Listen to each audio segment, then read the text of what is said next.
I tend to be a bit hard on the transition of American horror between the late 90s and early 2000s. As any cultural shift, story-wise, there was a lot to be desired, a lot that needed figuring out, but, and there's always a but, we eventually got some of the best in the genre. And one that doesn't get nearly the attention or accolades it deserves is Lucky McKee's 2003 wide release of May. Humorous, awkward, and a sad, dark journey of a woman destined to fit in and find a friend. Character performances, soundtrack, tone, this has it all. And it's more obvious now, this is the indie shift that would define the era. So if you haven't seen it, I'd absolutely recommend you do, as spoilers wait ahead. So let's get into why May is one of the best horror flicks of the aughts. And remember, if you can't find a friend, make one.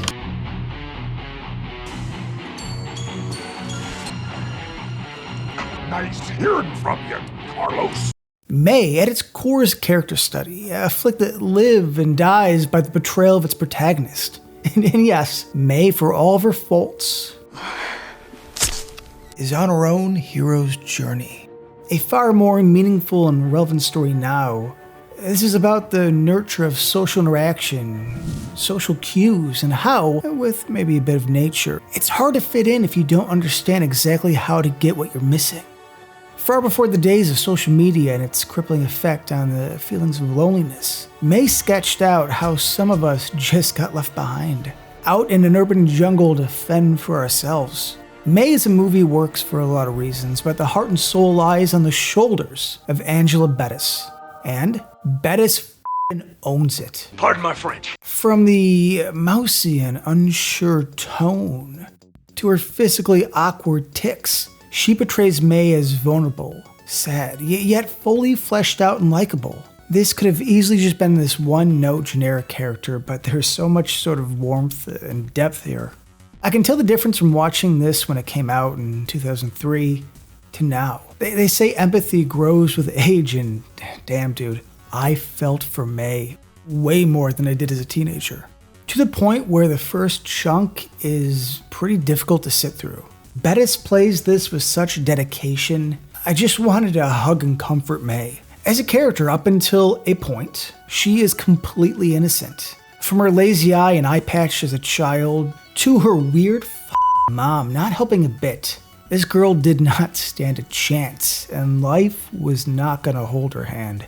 As the movie progresses and her psyche starts to crack, beyond the point of no return, which is represented as her only friend Susie stuck in a glass box, she doesn't understand the complexities of love and her obsessive crush on Adam, I have a date. played by the fantastic Jeremy Sisto. May begins to change, and when we finally reach her breaking point, McKee does something brilliant. He doesn't make her angry and vengeful, and not in the typical way. It would have been way too simple to have her sit at a 10 while going to 11. This could have been rage-filled. It could have been an action sort of fire and brimstone type of third act. But here, May becomes normal. I was just wondering if you would like to be together again. Hello, Polly. This is May. Happy Halloween. Of course, it's a dig at the vapid and useless personality traits we admire so much. Bettis transitions to this later half so seamlessly that I nearly started clapping at my first viewing. She's calm, confident, and well-motivated. And I'd assume she hasn't really grown, but has seen, in her eyes, what the world really is. And instead of being herself, which is clearly not worked, she mimics. Polly doesn't see anything. Turn around. I tell you, Bettis should have won more awards outside of the Chainsaw 04. I mean, this is honestly one of the best performances of the decade, hands down.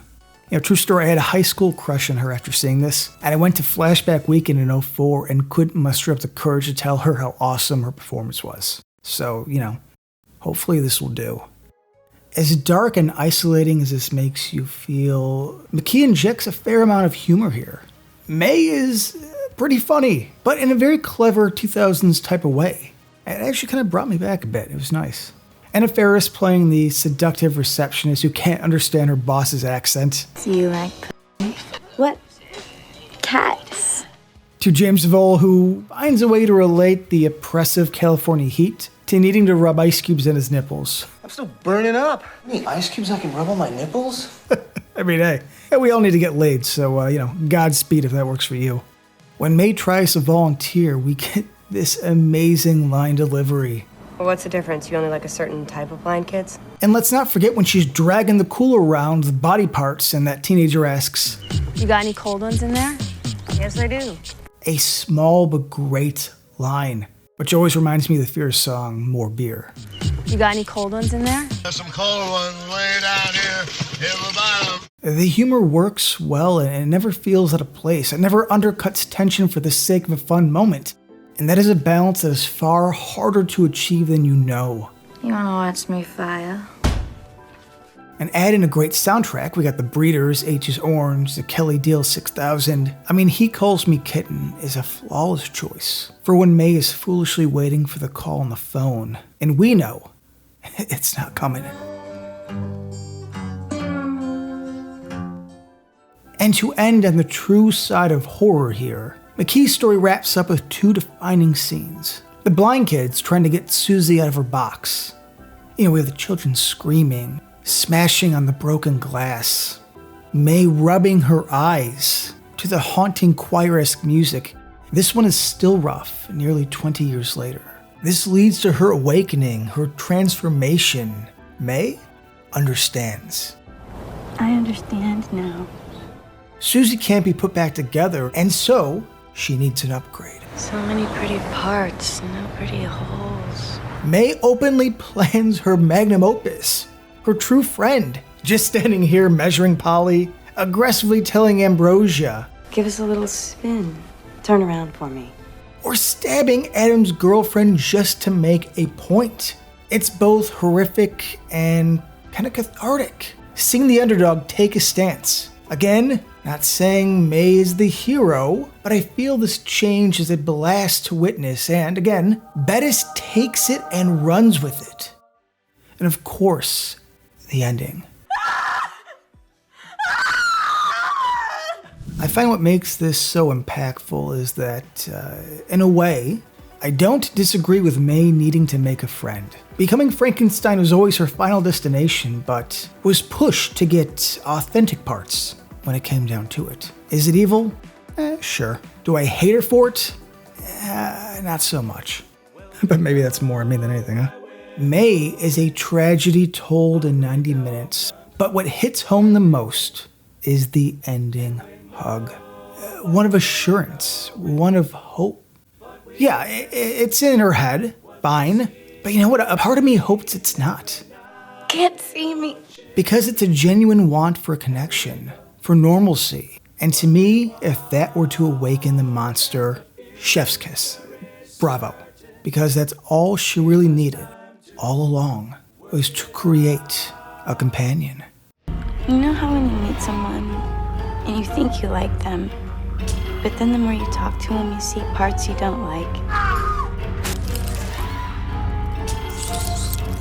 If you can't find a friend, make one. If you can't find a friend, make one. Make one. Make one. I need more parts. I trust you. The ice and snow.